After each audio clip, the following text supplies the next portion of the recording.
Hello, it's Elizabeth. First, before I finished where I left off, I just wanted to show off my boots. Okay. Alright. I'm sitting at the park right now. There's a really nice pond. There's a lot of ducks around me. And someone just gave me this. It's a rock, but it's like a little egg. And so I thought I'll wear my Serious Goose shirt today. Alright, chapter 4 of 1 Maccabees. The Jews elude Gorgias. Then Gorgias took 5,000 men and 1,000 of the best horsemen, and they removed out of the camp by night, that they might come upon the camp of the Jews and strike them suddenly. And the men that were of the castle were their guides. And Judas heard of it and rose up, and he and the valiant men, to attack the king's forces that were in Emmaus. For as yet the army was dispersed from the camp, and Gorgias came by night into the camp of Judas, and found no man, and he sought them in the mountains, for he said, These men flee from us. The faith of Judas. And when it was day, Judas showed himself in the plain with 3,000 men only, who neither had armor nor swords. And they saw the camp of the Gentiles, that it was strong, and the men in breastplates, and the horsemen round about them, and these were trained up to war. And Judas said to the men that were with him, Fear ye not the multitude, neither be ye afraid of their assault. Remember in what manner our fathers were saved in the Red Sea, when Pharaoh pursued them with a great army. And now let us cry to heaven, and the Lord will have mercy on us, and will remember the covenant of our fathers, and will destroy this army before our face this day. And all nations shall know that there is one that redeemeth and delivereth Israel. Judas defeats the king's army. And the strangers lifted up their eyes and saw them coming against them. And they went out of the camp to battle. And they that were with Judas sounded the trumpet, and they joined battle. And the Gentiles were routed and fled into the plain. But all the hindmost of them fell by the sword. And they pursued them as far as Gezeron, and even to the plains of Idumea, and as Azotus, and of Jamniah. And there fell of them to the number of 3,000 men. Judas cautions his army. And Judas returned again with his army that followed him. And he said to the people, Be not greedy of the spoils, for there is war before us. And Gorgias and his army are near us in the mountains. But stand ye now against our enemies, and overthrow them, and you shall take the spoils afterwards with safety. The army of Gorgias flees. And Judas was speaking these words, behold, part of them appeared looking forth from the mountain. And Gorgias saw that his men were put to fight, and that they had set fire to the camp, for the smoke was seen, and declared what was done. And when they had seen this, they were seized with great fear, seeing at the same time Judas and his army in the plain ready to fight. So they fled away into the land of the strangers. Judas takes the spoils. And Judas returned to take the spoils of the camp, and they got much gold and silver, blue silk, and purple of the sea, and great riches. And returning home, they sung a hymn, and blessed God in heaven, because he is good, because his mercy endureth forever. So Israel had a great deliverance that day. I love that. There's this song, Chris Tomlin, I know who goes before me, I know who stands behind, the God of angel armies is always on my side. And everything I've ever been through, as I'm walking away from problems, people, or even when I'm just happy, I sing that song and I feel it in my heart. And I love that people do. I know that people do. I love to hear it. I love to read it. Song is very powerful. So yes, Lysias again invades Judea. And such of the strangers And such of the strangers as escaped went and told Lysias all that had happened. And when he heard these things, he was amazed and discouraged. When your enemy is amazed and discouraged. Because things had not succeeded in Israel according to his mind, and the king had commanded. So the year following, Lysias gathered together 70,000 men and 5,000 horsemen, and that he might subdue them. And they came to Judea and pitched their tents in Bethhoron, and Judas met them with 10,000 men. I wonder if my notes are... Maybe I started on the next page, because I keep looking and I'm like, I didn't look that up.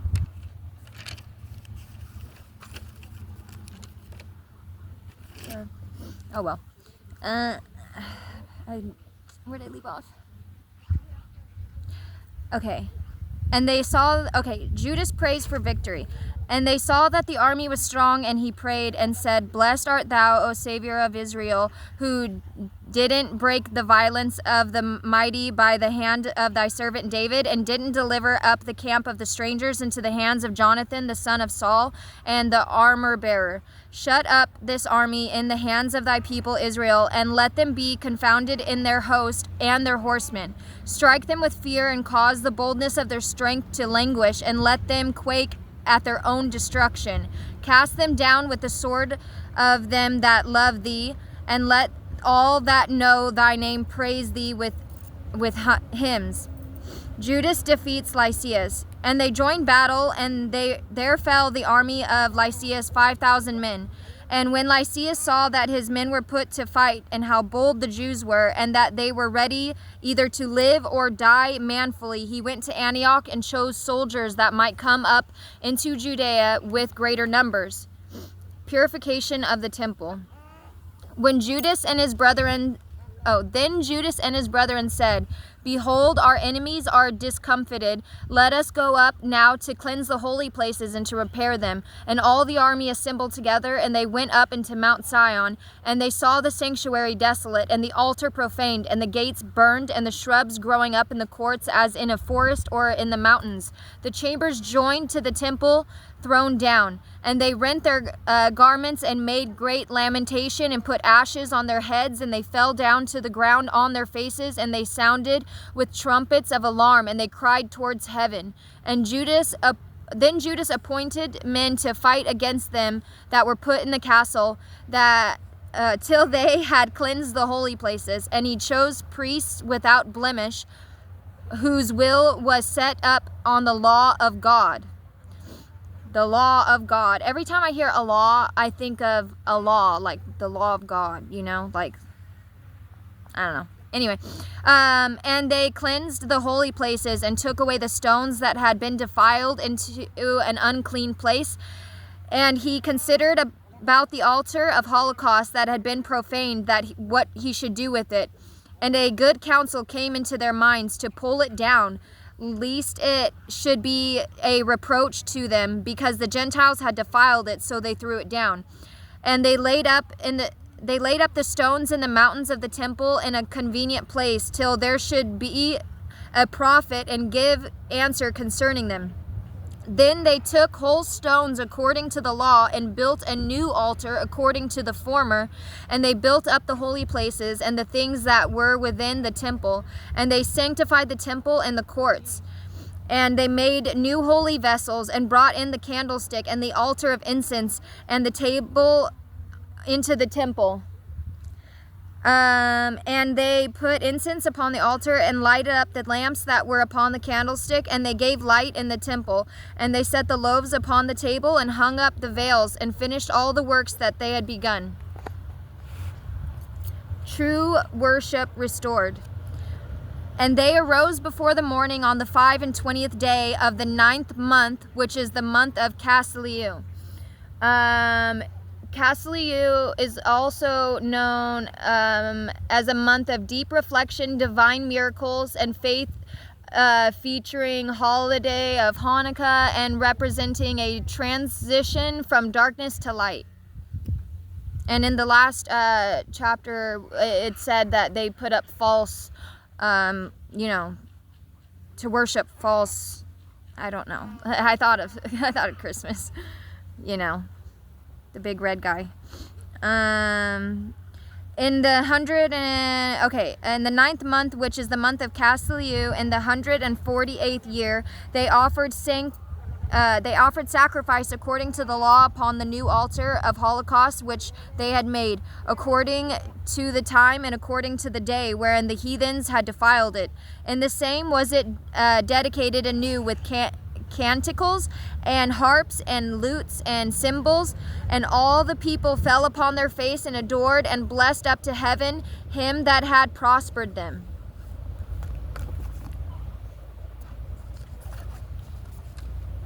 And they kept the dedication of their altar 8 days. And they offered holocausts with joy and sacrifices of salvation and of praise. And they adorned the front of the temple with crowns of gold and ESCUTHTCHEONS. Okay, I know my notes are in the wrong spot now because where is that one at? Come back.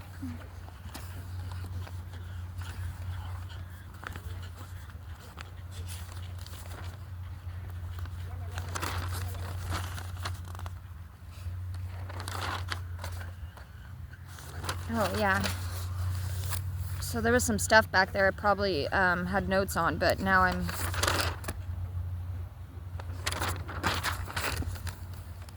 Okay. So that word I can't say, and so it's not a huge deal, but it can refer, or maybe it is. Some of the definitions, not so much, but this one that I feel like maybe its meaning is, it refers to a shield displaying a coat of arms in heraldry, or a panel on a ship's stern showing a name. So that feels important. But the other definitions could be like, it could be like around a switch, like a light switch, or a keyhole, you know. So probably the name.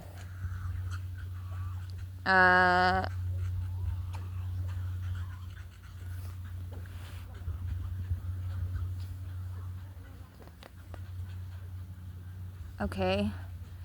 Dang it. Okay, there it is. Good thing it's such a huge word, otherwise I'd be lost forever. And they renewed the gates and the chambers and hanged doors upon them.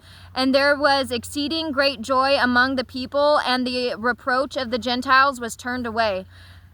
And Judas and his brethren and all the church of Israel decreed that the day of the dedication of the altar should be kept in its season from year to year for 8 days, from the 25th day of the month of Casliu, with joy and gladness. Judas fortifies Sion. They built up also at that time Mount Sion with high walls and strong towers round about, lest the Gentiles should at any time come and tread it down as they did before. And he placed a garrison there to keep it, and he fortified it to secure Bethsura, house of mercy. And garrison is a body of troops, but like a small one. And the people might have a defense against Edomiah, red or red land. It appears in Mark 3:8 to describe a region from which crowds come to hear Jesus. And actually, I was gonna look up that verse, but I fell asleep last night. I did not. I will look it up. But yeah. So. Now it came to pass, when the nations round about heard that the altar and the sanctuary were built up as before, that they were exceedingly angry. And they thought to destroy the generation of Jacob that were among them, and they began to kill some of the people to persecute them. You know, I've been angry before, and it's like, this is just, it's crazy when I see and like read stuff like that, because it's like, I don't know, I get angry and I'm like, okay, well, how do I get out of this, and how do I turn this into something that's going to benefit me, you know? And I guess that's what they're trying to do, but it's like, what? Like, go sit by the pond? Like, these people are just evil. Evil. I don't know. No other word. Judas defeats the children of Esu and Bean. Okay, so Esu, it's Esau. It said rugged rough texture and hairy. That's what came up when I googled it. And Bean. Okay, so I was like a little upset to read this because like I like beans. And maybe this has like no relation, but I just, you know, I searched it, and I even tried to search like the biblical context because, you know, a bean. And you know, it's probably like a name, but it's like, okay, so some traditions claim that beans held the souls of the dead.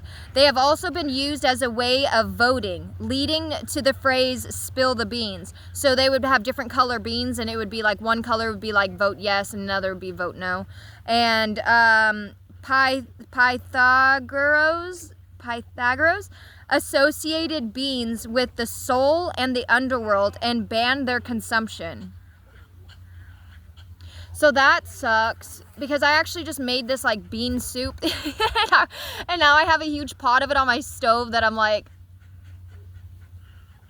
you know, yeah, I mean, there's already a song about beans, like beans, the magical fruit, the more you eat, the more you toot. That should have discouraged me enough, but it didn't all these years.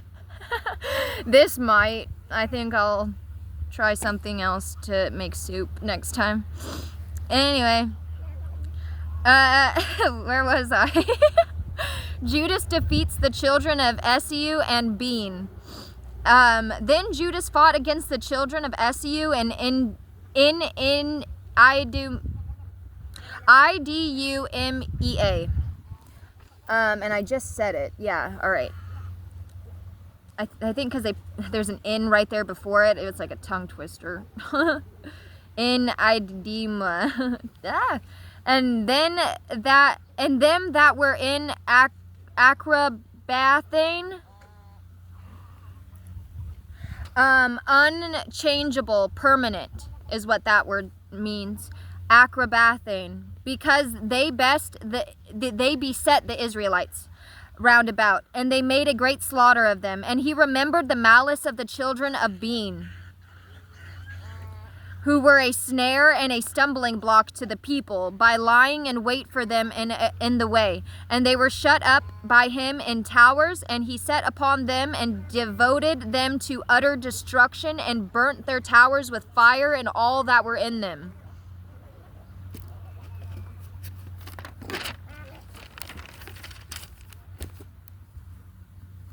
Okay.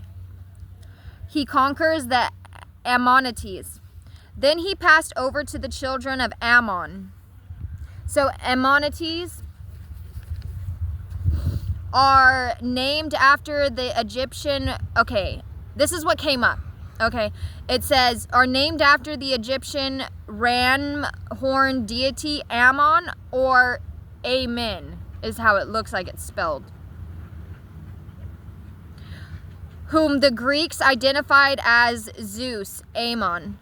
The ram horns were the shape of spiral fossilized shells, leading to the name the Horn of Ammon. Due to their shape, they were historically known as snake stones. Oh. What? Or dragon stones in various European cultures. So I thought that was interesting. Anyone have any input on that? Go ahead and let me know. And my email is, I just deleted a bunch of stuff out of my email, so anyone can email me now. There was a lot of bill. Okay. Okay. Okay. And he passed over the children of Ammon that were found, where he found a mighty power and much people, and Timotheus was their captain. And he fought many battles with them, and they were discomfited in their sight, and he smote them, and he took the city of Gazer, and her towns returned to Judea. Gazer, to cut, divide, or decree. Okay, many appeal to Judas for help, and the Gentiles that were in Galilee assembled themselves together against the Israelites that were in their quarters to destroy them, and they fled into the fortress of Dathaman. Dathaman in some translations refers to a stronghold or fortress in Gilead, and Gilead always reminds me of The Handmaid's Tale. I don't know if anyone's ever seen that, but it gives me the heebie-jeebies. Okay. Where am I? Many appealed to Judas for help. Okay. And the Gentiles that were in Galilee assembled themselves together against the Israelites that were in their quarters to destroy them, and they fled into the fortress of Datham, and they sent letters to Judas and his brethren, saying, the heathens that are round about are gathered together against us to destroy us, and they are preparing to come and to take the fortress into which we are fled. And Timotheus is the captain of their host. And therefore come and deliver us out of the hands, for many of us are slain, and all our brethren that were in the place of Tubin, goodness, prosperity. All the brethren that are in the places of Tubin are killed. And they have carried away their wives and their children captives, and taken their spoils. They have slain there almost 1,000 men. And while they were yet reading these letters, behold, thee came another messenger out of Galilee with their garments rent, who related according to these words, saying that they of Ptolemaeus and of Tyre. Okay. So remember, Ptolemaeus is warlike or aggressive. Tyre is rock or fortress. And, okay, so it says, let me just read the whole thing. Saying they of Ptolemaeus and of Tyre and of Sidon were assembled against them, and all of Galilee is filled with strangers in order to consume us. Okay, so Ptolemaeus, warlike, aggressive. Tyre, rock or fortress. Sidon, fishery or fishing town. And Galilee, circle, district, circuit. So it just kind of feels like all angles. Like, you know. Help is sent to Galilee and Galilee. Now when Judas and the people heard these words, a great assembly met together to consider what they should do for their brethren that were in trouble, and were assaulted by them. And Judas said to Simon his brother, choose thee men and go, and deliver thy brethren in Galilee, and I and my brother Jonathan will go into the country of Galilee. And he left Joseph the son of Zacharias and Azarias, captains of the people, with the remnant of the army in Judea, to keep it. And he commanded them, saying, take ye the charge of this people, but make no war against the heathens till we return. Now 3,000 men were allotted to Simon to go to Galilee, and 8,000 to Judas to go into the land of Galilee. Simon delivers Galilee. And Simon went into Galilee and fought many battles with the heathens, and the heathens were discomfited before his face. And he pursued them even to the gates of Ptolemaeus, and there fell of the heathens almost 3,000 men, and he took the spoils of them, and he took them with those that were in Galilee and Arbadas.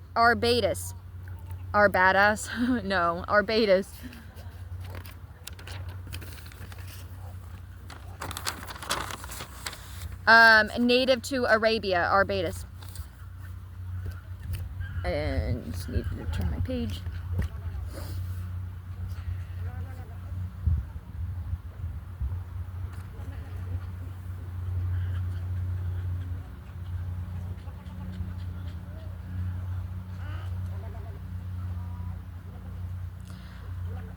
And he took with him those that were in Galilee and their wives and children and all that they had, and he brought them to Judea with great joy. Judas marches towards Galilee, and Judas and Maccabeus and Jonathan his brother passed over the Jordan and went 3 days' journey through the desert. And the Nabateans met them and received them in a peaceable manner, and told them all that happened to their brethren in the land of Galilee, and that many of them were shut up in Barossa, or in Bosor, and in Alima. Okay. Barossa, burden, load, weight. Bosar, burning or torch. Alima, learned, wise, knowledge.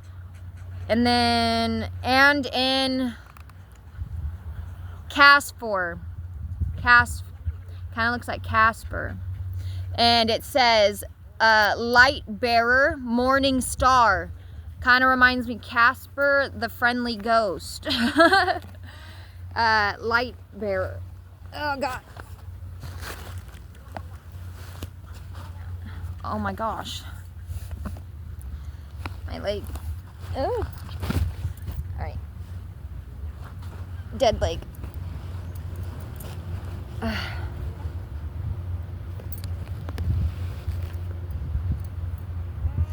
Okay, in Casphor and in Magath. So Magath is, so it came up, it said drunkenness, intoxication. It translates to Methe.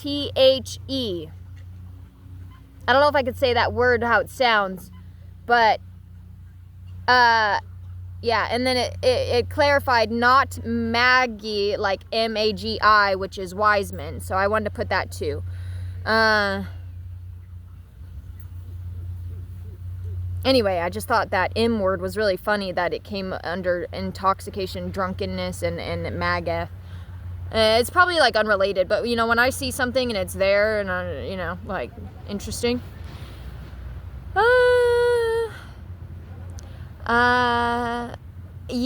Okay.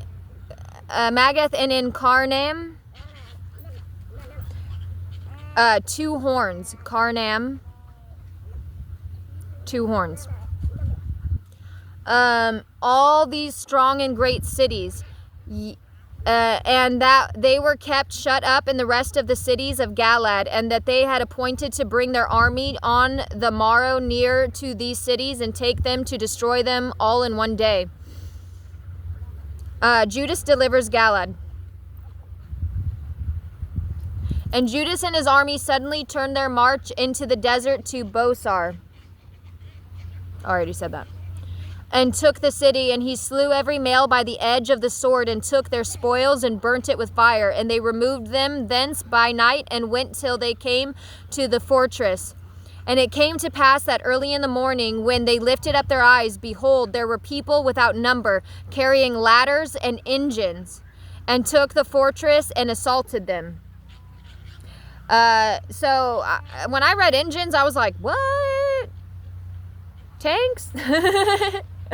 But it says ancient military siege machinery, battering rams, catapults.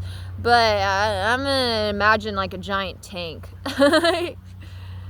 They took the fortress and assaulted them. And Judas saw that the fight was begun, and the cry of the battle went up to heaven like a trumpet, and a great cry out of the city. And he said to his host, fight ye today for your brethren. And he came with 3 companies behind them, and they sounded their trumpets and cried out in prayer. And the host of Timotheus understood that it was Maccabeus, and they fled away before his face, and they made a great slaughter of them, and there fell of them that day almost 8,000 men. And Judas turned aside to Maspha, and assaulted, and took it. And he slew every male thereof, and took the spoils thereof, and burnt it with fire. From thence he marched, and took Caspon, and Magath, and Bosar, and the rest of the cities of Galaad. Judas and Timotheus prepare for battle. And after this, Timotheus gathered another army, and camped over against Raphon, an ancient city of Gilead, beyond Torrent, a winter stream or winter flowing river.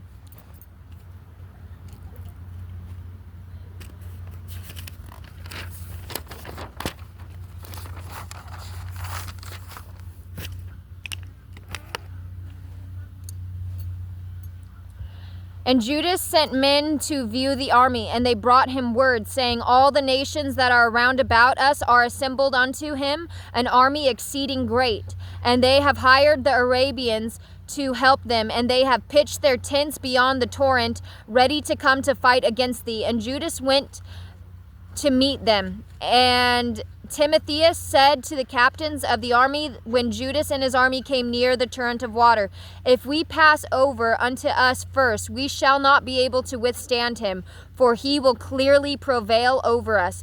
But if he be afraid to pass over the camp on the other side of the river, we will pass over them and shall prevail against him. Judas defeats Timotheus. Now when Judas came near the torrent of water, he set the scribes of the people by the torrent and commanded them, saying, suffer no man to stay behind, but let all come to the battle. And he passed over them first, and all the people after him. And all the heathens were discomfited before him, and they threw away their weapons and fled to the temple that was in Karnaim. Karnaim, derived from the Hebrew word karan, commonly understood as two horns or a pair of horns. Ancient, strongly fortified city located east of the Jordan River is also what it said. Obvious. And he took that city and the temple he burnt with fire, with all things that were therein, and Karnaim was subdued and could not stand against the face of Judas. Judas destroys Ephron. And Judas gathered together all the Israelites that were in the land of Galilee, from the least even to the greatest, and their wives and children, an army exceeding great, to come into the land of Judah. And they came as far as Ephron. Now this was a great city, situate in the way, strongly fortified, and there was no means to turn from it on the right hand or on the left, but the way through was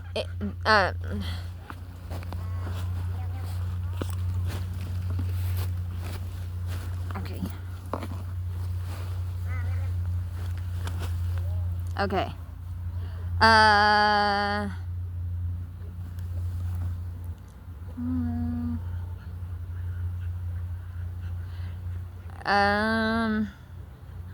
Okay, but the way was through the midst of it, and they that were in the city shut themselves in and stopped up the gates with stones. And Judas sent to them with peaceable words, saying, let us pass through your land and go into our country, and no man shall hurt you. We will only pass through on foot. But they would not open to them. And then Judas commanded proclamation to be made in the camp, that they should make an assault, every man in the place where he was. And the men of the army drew near, and he assaulted that city all the day and all the night. And the city was delivered into his hands. And they slew every man with the edge of the sword. And he razed the city and took the spoils thereof, and passed through all the city over them that were slain. Judas' sacrifice on Sion. Then they passed over the Jordan to the great plain that it was over against Bethsan. And Judas gathered together the hindmost, and he exhorted the people all the way through till they came into the land of Judah. And they went up to Mount Sion with joy and gladness, and offered holocausts, because not one of them was slain till they had returned in peace. Gorgias defeats Joseph Azarias. Now in the days that Judas and Jonathan were in the land of Galilee, and Simon his brother in Galilee before Ptolemaeus, Joseph the son of Zacharias and Azarias, captain of the soldiers, heard of the good success and the battles that were fought. And he said, let us also get us a name, and let us fight against the Gentiles that are round about us. And he gave charge to them that were in his army, and they went towards Jamniah, and Gorgias and his men went out of the city to give them battle. And Joseph and Azarias were put to fight, and were pursued unto the borders of Judea, and there fell on that day of the people of Israel, about 2,000 men, there was a great overthrow of people, because they did not hearken to Judas and his brethren, thinking that they should do manfully. But they were not of the seed of these men, by whom salvation was brought to Israel. And the men of Judah were magnified exceedingly in the sight of all of Israel, and of all the nations where their name was heard, and people assembled to them with joyful acclamations. Other victories in Judas. Then Judas and his brethren went forth and attacked the children of Esau in the land toward the south. And he took Shebron and her towns, and he burnt the walls thereof and the towers all around it. And he removed his camp to go into the land of the aliens, and he went through Samaria. In that day some priests fell in battle while desiring to do manfully. They went out unadvisedly to fight. And Judas turned to Azron, into the land of the strangers, and he threw down their altars, and he burnt the statues of their gods with fire, and he took the spoils of the city and returned to the land of Judah. I didn't know aliens, the word alien was in the Bible. I was like, engines and aliens? Like, what's going on? Anyway, I wonder if there's any, I don't know, you can't see the ducks. There's a lot of ducks out here. Maybe I shouldn't be like, this is where I'm at. Alright, well, anyway. Bye, guys.